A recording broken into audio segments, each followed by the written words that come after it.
sebagian isi dakwaan Brigadir Jenderal Hendra Kurniawan.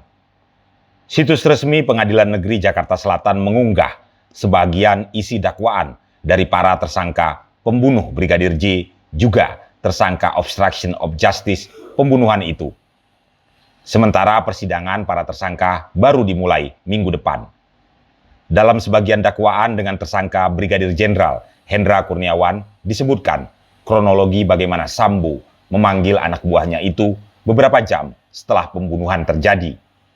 Di dakwaan itu dijelaskan bahwa Sambo pada Brigadir Jenderal Hendra Kurniawan menceritakan tentang tembak-menembak yang belakangan diketahui adalah skenario palsu. Berikut kami bacakan sebagian isi dakwaan tersebut. Tribuners, sebelum kami melanjutkan, kami tegaskan ini bukan dakwaan lengkap karena diyakini masih panjang karena tidak diunggah seluruhnya. Dakwaan lengkap baru kita ketahui saat persidangan dimulai minggu depan. Brigadir Jenderal Hendra Kurniawan sendiri baru akan disidang pada 19 Oktober 2022 mendatang. Hendra dijerat Undang-Undang ITE. Bahwa terdakwa Hendra Kurniawan SIK bersama dengan saksi Ferdi Sambo, Arif Rahman Arifin, Cuk Putranto, Baikuni Wibowo, Agus Nurpatria Adi Purnama, Irfan Widianto, masing-masing dalam berkas perkara terpisah pada hari Sabtu tanggal 9 Juli 2022 sekira pukul 7.30 sampai dengan hari Kamis 14 Juli 2022 sekira pukul 21 waktu Indonesia Barat.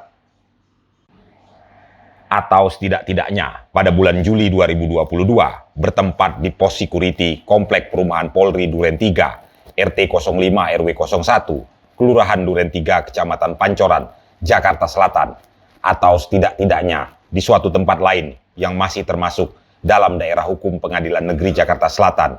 Mereka melakukan, yang menyuruh melakukan, dan yang turut serta melakukan perbuatan dengan sengaja dan tanpa hak atau melawan hukum, melakukan tindakan apapun yang berakibat terganggunya sistem elektronik dan atau mengakibatkan sistem elektronik menjadi tidak bekerja sebagaimana mestinya. Perbuatan terdakwa dilakukan dengan cara-cara sebagai berikut.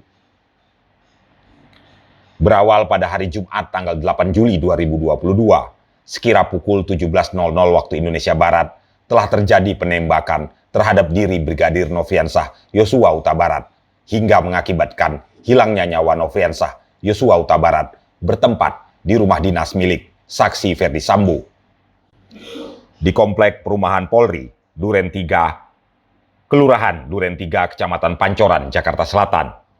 Hilangnya nyawa Nofriansah Yosua Huta Barat akibat penembakan tersebut, saksi Ferdi Sambo timbul niat untuk menutupi fakta kejadian sebenarnya dan berupaya untuk mengaburkan tindak pidana yang telah terjadi.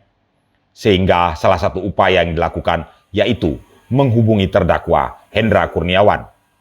Sekira pukul 17.22 waktu Indonesia Barat, di mana terdakwa Hendra Kurniawan SIK sedang berada di kolam pancing Pantai Indah Kapuk, Jakarta Utara, dan meminta agar segera datang ke rumah saksi Ferdi Sambo di Komplek Perumahan Polri Duren 3, nomor 46, RT 05 RW 01, Kecamatan Pancoran, Jakarta Selatan, karena ada suatu peristiwa yang perlu dibicarakan.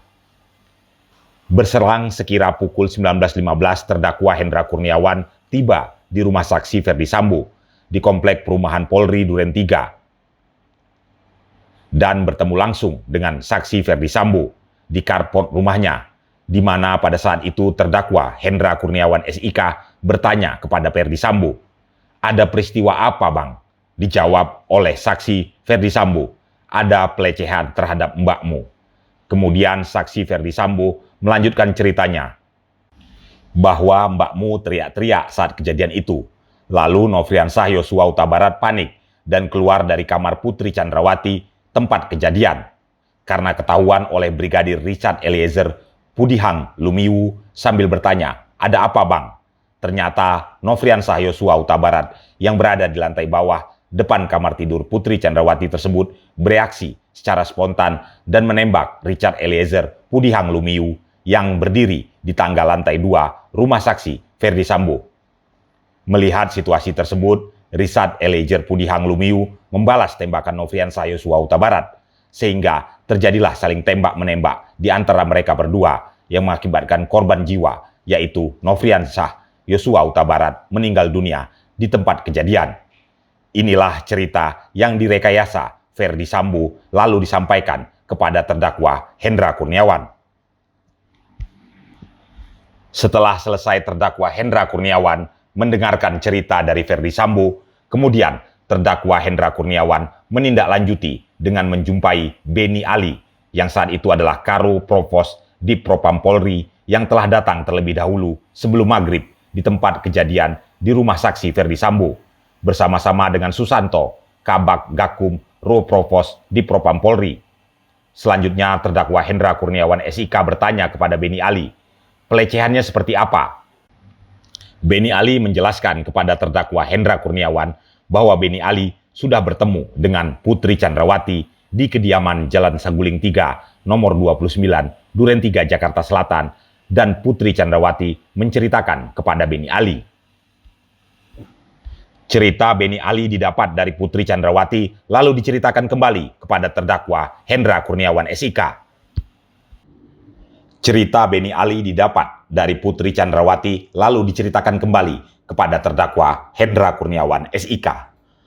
Setelah selesai terdakwa Hendra Kurniawan SIK mendengar cerita dari Beni Ali di ruang tengah rumah dinas saksi Ferdi Sambo, tempat kejadian perkara, kemudian terdakwa Hendra Kurniawan SIK mendekati sambil melihat mayat Nofriansah Yosua Huta Barat yang berada di bawah tangga dapur rumah dinas saksi Ferdi Sambo.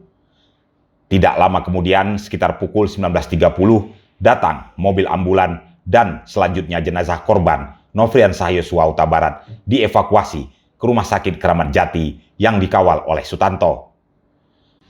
Tribuners, berkas dakwaan yang dipublis PN Jakarta Selatan sementara ini adalah sampai di sini. Sementara detil kejahatan yang dilakukan Hendra Kurniawan belum diungkapkan. Kita masih menunggu pengungkapan dakwaan ini secara utuh pada sidang di Pengadilan Negeri Jakarta Selatan pada 19 Oktober 2022 mendatang.